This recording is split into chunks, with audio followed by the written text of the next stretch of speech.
So today I got an email from SDS Arms saying that they would be cutting ties with the manufacturer Tisas in Turkey, and that Tisas would establish their own corporation to import their own firearms known as Tisas Arms Corporation.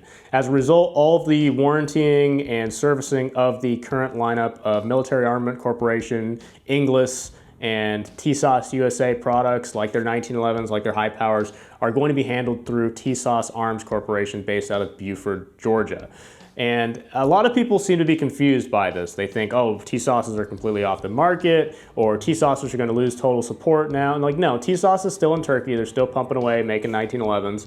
And they're just changing who they're importing through here in the United States. Every foreign manufacturer, once they get to a certain point in terms of size, in terms of market share, in terms of popularity here in the United States, they all establish their own subsidiary here in the United States to import their own firearms, and that cuts out the middleman essentially, right? Zastava, they make their AKs in Serbia. They have Zastava USA, and then they make some of those 922R compliant parts here in the United States, and then do them like the final assembly here in America.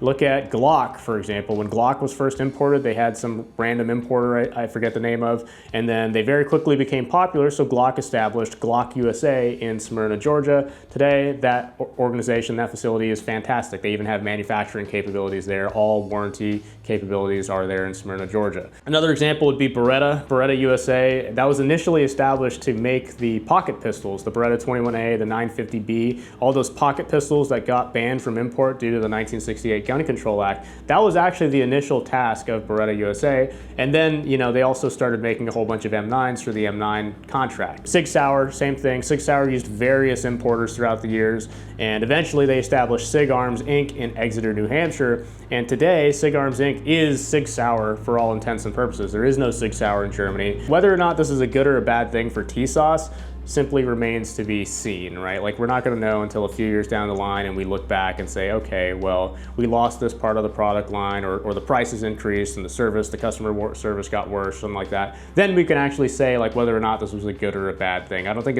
we can rightfully say right now Tisas has betrayed the American public, right? Like, that's silly. This might end up being a good thing. I have my money on it being neither a good or a bad thing. The only thing I was concerned about was the partnership with SDS was actually very good in one particular aspect, and that was that SDS was very good at coming up with configurations that the American market would be interested in. Now, Tisas had been making and importing 1911s since the 2010s. I think you can see an old Hickok 45 video from like 2013 of him shooting a Tisas 1911. They look kind of generic, they look kind of uninteresting, they look sort of like a Taurus, and so people weren't really interested in them. It wasn't until they started making the GI 1911A1 clones right at around the time that the Turkish lira and the US dollar exchange rate became super imbalanced that they made a configuration that people were interested in, a classic GI 1911, at a price point that people were really interested in.